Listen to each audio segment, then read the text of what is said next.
Hi friends, biryani எத்தனையோ பாத்திரத்தில் சாப்பிட்ருப்பீங்க. ஆனால் இந்த ஒரு ரகசிய முறையில் மண்பானையில் செஞ்சு சாப்பிட்ருக்கீங்களா? வாங்க சாப்பிடலாம். இந்த பிரியாணியோட வாசனையும் அந்த ஒவ்வொரு அரிசியும் இறங்கி இருக்கிற கறியோட டேஸ்ட்டும் அப்பப்பப்பா. இன்னைக்கு நாம் செய்கிற அந்த மண்பானை பிரியாணி வீடியோவை கடைசி வரைக்கும் பார்த்தீங்கன்னா ஹோட்டலில் செய்கிறத விட 10 மடங்கு சுவையான பிரியாணியை உங்கள் வீட்டிலேயே அசலாக செய்வீங்க. வாங்க வீடியோக்குள்ளே போகலாம். ஒரு புடிசூறு. முதல்ல நம்ம மண்பானை பிரியாணிக்கு தேவையான முக்கிய விஷயமே நம்ம மண்பானை தான். புதிய மண்பானையாக இருந்தால் முதல்ல கஞ்சி தண்ணி ஊற்றி பழக்கி வச்சுக்கோங்க. இன்றைக்கி நம்ம 1/2 கிலோ பாஸ்மதி அரிசிக்கு 1/2 கிலோ கறி தாங்க எடுத்திருக்கோம். மண்பானையில் சமைக்கும்போது மசாலாவோட அளவு கொஞ்சம் மாறணும். அப்போ தான் அந்த மண்பானையோட வாசனைக்கும் மசாலாவுக்கும் சரியான பக்குவம் கிடைக்கும். இதுக்கு நம்மளுக்கு தேவையான புதினா, கருவேப்பிலை எல்லாமே நம்ம ஃப்ரெஷ்ஷாக தோட்டத்துலேருந்து பொறிச்சிக்கலாம். இதுக்கப்புறம் வெங்காயத்தை நல்லா குட்டி குட்டியாக லேசாக நீளமாக கட் பண்ணி வச்சுக்கோங்க. அதுக்கப்புறம் 2 தக்காளி, அந்த தக்காளியும் நல்லா லேசாக நீட்டமாக கட் பண்ணி வச்சுக்கோங்க. இதுக்கப்புறம் நம்மளுக்கு தேவையான இஞ்சி, பூண்டு எல்லாத்தையும் கட் பண்ணி வச்சுக்கோங்க. மிளகாவை கீரல் மாதிரி கீத்து போட்டு வச்சுக்கோங்க. இஞ்சி பூண்டை நல்லா பேஸ்ட் மாதிரி அரைச்சிக்கோங்க. அது கூடயே நீங்கள் சின்ன வெங்காயம்லாம் போட்டு அரைச்சிங்கன்னா அது இன்னும் டேஸ்ட்டாக இருக்கும். ஸோ சின்ன வெங்காயம், இஞ்சி பூண்டு எல்லாத்தையும், அப்புறம் புதினா கொஞ்சம், கொத்தமல்லி கொஞ்சம், அப்புறம் பச்சை மிளகா உங்களுக்கு வேணும்னா ஒன்று உள்ளே ஆட் பண்ணி நல்லா அதை அரைச்சி ஒரு பேஸ்ட் மாதிரி எடுத்து வச்சுக்கோங்க. நான் என் ஸ்டைலில் பிரியாணி எப்படி செய்கிறதுன்னு உங்களுக்கு டிப்ஸ் சொல்லிகிட்ருக்கேன். நீங்களும் இந்த மாதிரி தான் செய்வீங்களா? இல்லை உங்ககிட்ட வேறு ஏதாவது டிப்ஸ் ஏதாவது இருக்கா பிரியாணி செய்கிறதுக்குன்னு சொல்லிட்டு மறக்காமல் கமெண்டில் சொல்லிட்டு போங்க. நானும் அதை பார்த்து தெரிஞ்சு அடுத்த முறை அந்த மாதிரி ட்ரை பண்ணி பார்க்குறேன்.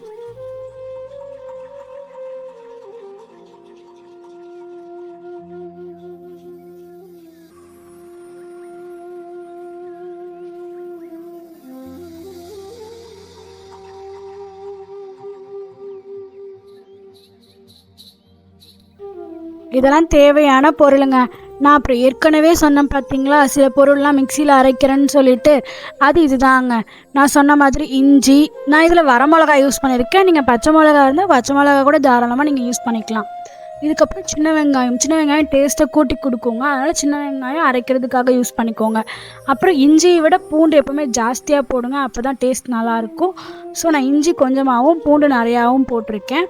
இது கூடயே நீங்கள் வந்துட்டு புதினா, இந்த புதினாவை நீங்கள் கட் பண்ணணும் அவசியம் இல்லை, ஏன்னா மிக்சியில் போட்டு அரைக்க தான் போகிறீங்க. அதனால் நீங்கள் புதினாவையும் கொஞ்சமாக கொத்தமல்லி தலையும் ஆட் பண்ணிக்கோங்க.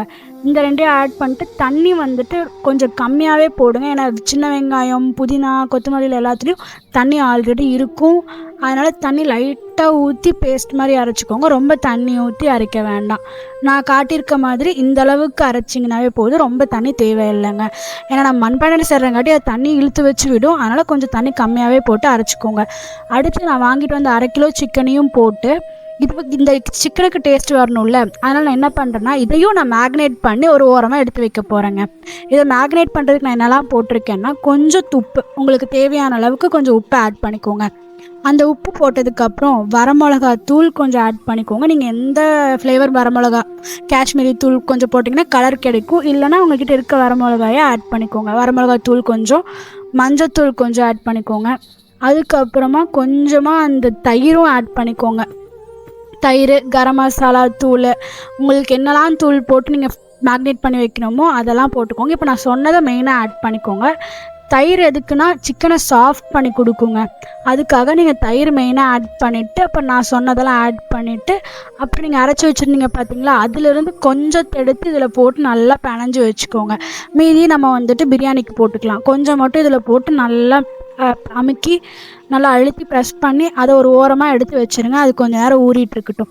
இதுக்கப்புறம் ஒரு கடாயில் எண்ணெயும் நெய்யும் ஊற்றி, அந்த எண்ணெயும் நெய்யும் நல்லா கொதித்ததுக்கப்புறமா நீங்கள் எடுத்து வச்ச பட்டை, கிராம்பு, லவங்கம், ஏலக்காய், அந்த ஸ்பைசஸ் எல்லாம் உள்ளே ஆட் பண்ணி அது நல்லா பொரிஞ்சதுக்கப்புறம் வெங்காயத்தை உள்ளே ஆட் பண்ணிக்கோங்க. வெங்காயம் தாங்க மெயின். வெங்காயம் நீங்கள் உள்ளே ஆட் பண்ணதுக்கப்புறம் அந்த வெங்காயம் வந்துட்டு நல்லா பொன்னிறமாக ப்ரௌனிஷாக வரணுங்க. அது நல்லா ப்ரௌன் ஆகிற வரைக்கும் அதை வணக்கிட்டே இருங்க. உள்ளே வரமிளகாவும் போட்டுக்கோங்க, இல்லை பச்சை மிளகா போட்டுட்டு நல்லா அந்த வெங்காயம் வந்துட்டு நல்லா வணங்கி வரணுங்க. அது வணங்கி வர்றதுக்கு உங்களுக்கு உப்பு தேவைப்பட்டால் உப்பு போட்டுக்கோங்க. உப்பு போட்டிங்கன்னா சீக்கிரம் வெங்காயம் வதங்குங்க. அதுக்காக நான் உப்பு போட்டிருக்கேன். இதை வந்துட்டு நீங்கள் நல்லா வதக்கிட்டே இருங்க. இது ரொம்ப ப்ரௌனிஷ் ஆகி வந்தால் தான் இது வந்துட்டு பிரியாணிக்கு வந்துட்டு நல்லா கலரையும் கொடுக்கும், டேஸ்ட்டும் கொடுக்கும். அது நல்லா ப்ரௌன் கலரில் வந்தால் மட்டும்தாங்க இஞ்சி பூண்டு பேஸ்ட் நீங்கள் போடும்போது அது வந்துட்டு அந்த கீழே அந்த மண்பானையில் ஒட்டாது. இல்லை எந்த பாத்திரத்தை நீங்கள் செஞ்சாலும் அது கீழே ஒட்டாமல் வர்றதுக்கான ஒரு ரீசன் என்னென்னா, இந்த வெங்காயம் நல்லா ப்ரௌன் கலரில் ஆனதுக்கப்புறம் நீங்கள் அந்த இஞ்சி பூண்டு பேஸ்ட் அரைச்சி வச்சு அந்த பேஸ்ட்டை உள்ளே ஆட் பண்ணும்போது தான் உங்களுக்கு அந்த இது வந்துட்டு வடச்சட்டிலையோ இல்லை கீழே இதில் மண்பானையிலையோ ஒட்டாமல் வருங்க. இதுதான் அதோட டிப்ஸு. இது கீழே வந்துட்டு நீங்கள் கொத்தமல்லி தழை, புதினா எல்லாத்தையும் உள்ளே ஆட் பண்ணி நல்லா அதை மிக்ஸ் பண்ணி விட்டுட்டே இருங்க. ஏன்னா இதில் கொஞ்சம் தண்ணி விடும். அந்த தண்ணியை வச்சு அந்த இஞ்சி பூண்டு பேஸ்ட்டு நல்லா இது பண்ணுங்கள். இதுவும் நல்லா வதங்கினதுக்கப்புறமா நீங்கள் அங்கே பாருங்கள் ஒன்றோட ஒன்று ஒட்டாமல் எப்படி அழகாக வந்திருக்குன்னு. இந்த சமயத்தில் நீங்கள் வந்துட்டு சிக்கன் தூள் கொஞ்சம் போடணும். அதுக்கு முன்னாடி வரமிளகாத்தூள் நான் போட்டிருக்கேன். நீங்களும் வரமிளகாத்தூள் போட்டுக்கோங்க. அப்புறம் சிக்கன் தூள் உங்களுக்கு தேவையான அளவுக்கு அதில் ஆட் பண்ணிவிட்டு மஞ்சத்தூள் கொஞ்சமாக ஆட் பண்ணிக்கோங்க. மஞ்சத்தூள் ரொம்ப ஆட் பண்ண வேணாம். 1 பிஞ்ச் 2 பிஞ்ச் ஆட் பண்ணிக்கோங்க. இதெல்லாம் ஆட் பண்ணிட்டு நல்லா மிக்ஸ் பண்ணி விட்டுக்கோங்க அந்த மசாலாவை. இதுக்கப்புறம் அது ட்ரையாக இருக்கும். ஸோ இந்த டைமில் நீங்கள் தக்காளி ஆட் பண்ணும் போது இது கொஞ்சம் தண்ணியை கொடுத்து அதை நல்லா மிக்ஸ் பண்ணுறதுக்கு உங்களுக்கு நல்லா வரும். ஸோ இதை மிக்ஸ் பண்ணிவிட்டு கொஞ்சம் தயிர் ஆட் பண்ணிக்கோங்க. பிரியாணியில் தயிர் தாங்க மெயினாக. ஆனால் புளிச்ச தயிர் ஆட் பண்ணிடாதீங்க. ஃப்ரெஷ்ஷான தயிர் ஆட் பண்ணிங்கன்னா உங்கள் பிரியாணி இன்னமே டேஸ்ட் நல்லா இருக்குங்க. இதுக்கப்புறம் நீங்கள் மேக்னேட் பண்ணி வச்சுருந்த சிக்கனை உள்ளே ஆட் பண்ணி நீங்கள் இதுக்கு முன்னாடி ஆட் பண்ண அந்த மசாலாவோடையும் இந்த மசாலாவையும் நல்லா மிக்ஸ் பண்ணும் போது உங்களுக்கு சிக்கனில் வந்துட்டு நல்லா அந்த ஃப்ளேவரும் அந்த மசாலாவோட தன்மையும் நல்லா இறங்குங்க. அதனால் இதை கொஞ்சம் நேரம் நல்லா மிக்ஸ் பண்ணிவிட்டு மூடி வச்சு நல்லா அந்த எசன்ஸ் இறங்குறதுக்கு விட்டுருங்க. அப்புறம் சிக்கனே லைட்டாக தண்ணி விடுங்க. அந்த தண்ணி விட்டதில் அதை நல்லா மிக்ஸ் பண்ணி எடுத்துக்கோங்க.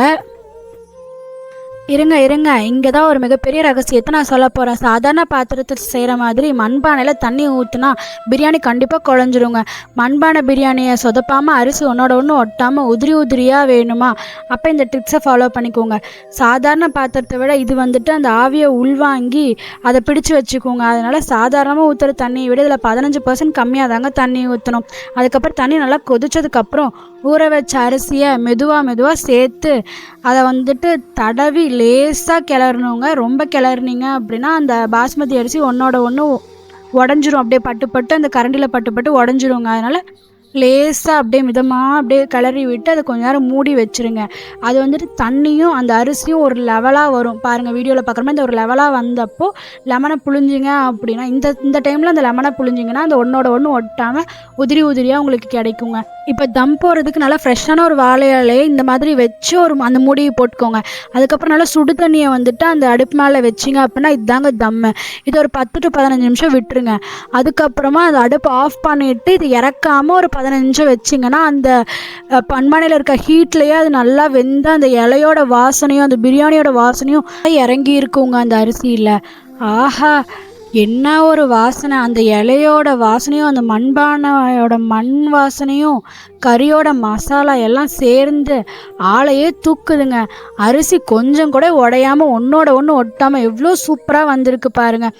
கண்டிப்பாக இந்த ஞாயிற்றுக்கிழமை உங்கள் வீட்டில் இதே மாதிரி மண்பானையில் பிரியாணி செஞ்சு பார்த்துட்டு எப்படி வந்துச்சுன்னு கமெண்டில் சொல்லுங்கள். சரி வாங்க சாப்பிடலாம். டேஸ்ட்டு வேறு லெவலில் இருக்குங்க. நீங்களும் இந்த மாதிரி ட்ரை பண்ணிவிட்டு உங்களுக்கும் இந்த டேஸ்ட்டு பிடிச்சிச்சான்னு மறக்காமல் கமெண்டில் சொல்லுங்கள். இந்த வீடியோ உங்களுக்கு பிடிச்சிருந்தா மறக்காமல் லைக் பண்ணுங்கள். உங்கள் பிரியாணி பிரியர்களுக்கு ஷேர் பண்ணுங்கள். மேலும் இது போன்ற பாரம்பரியமான சமையல் வீடியோவுக்கு நம்ம சேனலை சப்ஸ்கிரைப் பண்ணி அந்த பெல் ஐக்கானையும் கிளிக் பண்ணி வச்சுக்கோங்க. அடுத்த சூப்பரான வீடியோவில் சந்திப்போம். Tata, bye bye.